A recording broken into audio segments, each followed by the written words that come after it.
Halo, pemirsa. Tentunya masih ingat dengan Ozy Syahputra. Ozy Syahputra adalah pria kelahiran tahun 1962. Ia dikenal sebagai pembawa acara dan penyanyi. Ia mengawali karir aktingnya pada tahun 1992 melalui serial horor komedi yang langsung melambungkan namanya, yakni Kembalinya Si Manis Jembatan Ancol. Pada tahun 1994, Ozy mulai merambah ke dunia tarik suara dengan merilis lagu berjudul Sungguh yang bergenre pop. Di usianya yang tidak lagi muda, Ozy masih aktif warawiri di dunia hiburan. Bahkan, dalam waktu dekat, sudah ada tawaran untuk bermain di layar lebar. Namun, pria dengan penampilan khas kepala plontos ini enggan merinci peran dan film apa yang akan dibintanginya. Kiprah Ozy di dunia seni peran terus berkibar berkat sikap profesional, disiplin, dan keikhlasan dalam menjalankan pekerjaannya. Selain itu, satu poin yang tak kalah penting adalah semangatnya untuk terus belajar dalam segala hal.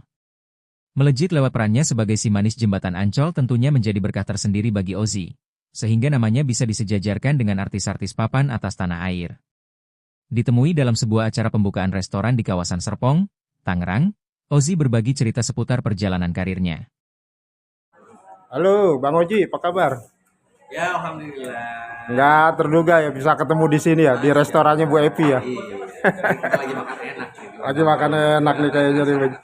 Bang Oji, Ya, ini apa kabarnya? Kegiatannya apa sekarang ini nih? kegiatan ya masih seperti biasa ya, ini baru kemarin kan baru rilis film terbaruku ya, Setan Botak di Batang Pencol. Terus juga doain, aku juga mau ngeluarin single ya, kan udah lama nggak nyanyi ya, nggak ngeluarin single. Begitu lagi masih show-show keluar kota, terus apa ya, palingan ya kegiatan-kegiatan sosial.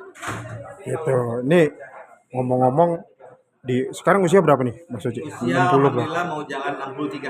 63. 63 tahun. 63 tahun ya. Udah cukup matang Ya nih. bukan cukup lagi kematangan.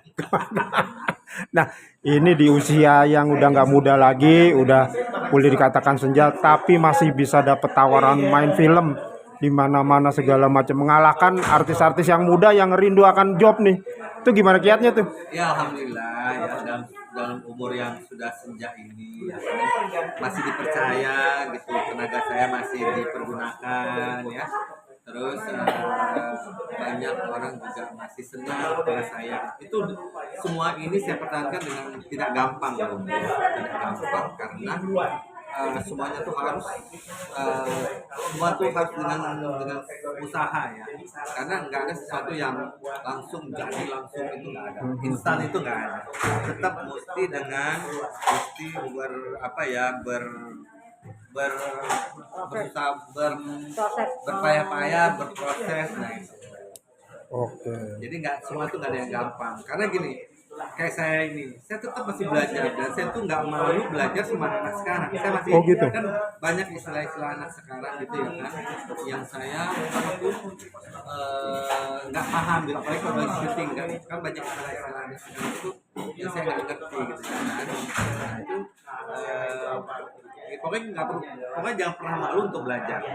Sekarang tuh kan kita bilang gue senior, gue begini, gue begitu, nggak laku malah satu dulu katanya. Sekarang ya sekarang katanya gitu. Karena pernah tuh saya syuting misalnya tuh, ya udah saya nggak tahu kenapa gitu ya, pokoknya saya kalau misalnya syuting mana sekarang udah saya sendirian aja tuh. Maka saya suka bawa tenda, bawa ini, saya tuh sibuk mandiri saya sendiri, karena anak-anak sekarang tuh mungkin nggak nyaman juga dengan saya, karena kan udah beda usia mungkin juga ya, beda zaman, jadi mungkin juga bercandanya tuh nggak nyambung gitu. Jadi ya, kita bikin kalau di lokasi tuh ya bikin dunia sendiri aja gitu. Bang Oji, kalau dihitung-hitung sampai saat ini udah berapa film? Kalau film itu terlalu banyak ya, bisa dihitung pakai jari. Tapi yang banyak itu sinetron. Oh, sinetron. Ya, kalau film itu apa ya, nggak terlalu banyak. Karena dulu kan aku sinetron banyak banget kan. Dulu kan main di sekitar Bantu, Ibu Sableng, Sekolah Bocah Sakti, terus Siliwangi itu, Prabu Siliwangi. Apalagi belum lagi yang kayak Gadis Kuntilanak kan dulu banyak main sinetron, karena kan dulu kan dikontrak kan sekaligus gitu. Jadi aku harus menghabisi waktu punya sinetron gitu. Itu Wah, pegel banget kalau gini kan. Tapi alhamdulillah lah, semuanya gini. Kita dulu kalau kerja itu memang pakai hati ya, dengan tulus ikhlas. Jadi di lapangan pun kita jadi mengerjakannya pun dengan ringan, dengan santai, nggak ada maksudnya nggak ada kendala, nggak ada yang bedumel gitu. Jadi ya karena itu jadi kerja terus pakai hati ya. Jadi apapun jadi enak, tenang. Oke. Nah, dari sekian banyak tadi yang disebutin film layar lebar yang sampai sekarang membekas di hati masyarakat publik ya, itu ada Si Manis Jembatan Ancol. Bahkan di mana-mana kalau ketemu Bang Oji, si manis, si manis, si manis gitu. Nah, ini benar seperti itu sampai sekarang masih masyarakat masih kenal seperti itu. Iya jujur aja ya, saya untuk mengikis saya di Si Manis Jembatan Ancol tuh nggak gampang banget sampai sekarang gitu. Pokoknya kemana saya pergi, Si Manis, Manis, Manis gitu. Karena kan saya bukan Si Manis, saya sepi. Salah Jadi, kali. apa ya, image itu tuh susah banget. Nah, iya, iya. Jadi sehingga saya mengalami enam Si Manis, dari harusnya 7. Terakhir itu kan harusnya Amalia Putri, itu memang itu nggak jadi. Nah, jadi 6 Si Manis. Itu pertama Dia Permatasari, Poppy Farida, terus ada Suci Indasari, Kiki Fatmala, Dewi Persik, terakhir Indah Permatasari. Bayangin, saya mengalami 6 Si Manis gitu ya kan. Ya si Oji tetap si Oji ya kan gitu. Nah itu ya apa ya? Kalau dulu kan pegel gitu, aduh semansa gitu. Ternyata nggak boleh begitu. Maksudnya Tuhan udah memberikan kita rezeki ya, udah memberikan kita kemudahan, rezeki yang bagus. Gitu. Itu kita nggak boleh ngeluh gitu, ngedumel gitu ya kan. Ya sekarang baru bisa ngomong karena gue belajar pengajian. Awal-awalnya kan yang gitu kan. Sekarang aja orang kepengen main sinetron, main film gitu ya.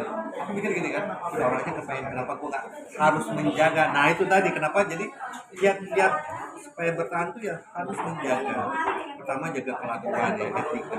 Karena kalau misalnya kita orang ilfil lihat kita ya aku nih misalnya, udah gitu ya akan merusak kita pengaruh. Itu paling pengaruh besar. Jadi sebagai artis itu nggak cukup wajah bagus, wajah tampan, muka cantik, atau suara bagus, itu nggak cukup. Harus dibarengi dengan kelakuan yang bagus. Oke. Saya nggak bisa saya pungkiri, Si Manis Jembatan Ancol itu buat saya tuh luar biasa banget. Sehingga saya mempunyai rumah, bisa menyenangkan adik, misalkan ponakan, terus bisa menghajikan orang tua. Ini bukan ria ya, maksudnya ini kan supaya maksudnya itu begini ya, supaya Motivasi. menjadi edukasi kepada kalian yang artis-artis sekarang gitu, apalagi anak-anak pendatang baru. Nah ini buat kalian gitu, penting banget. Jadi dengan Si Manis ini ya alhamdulillah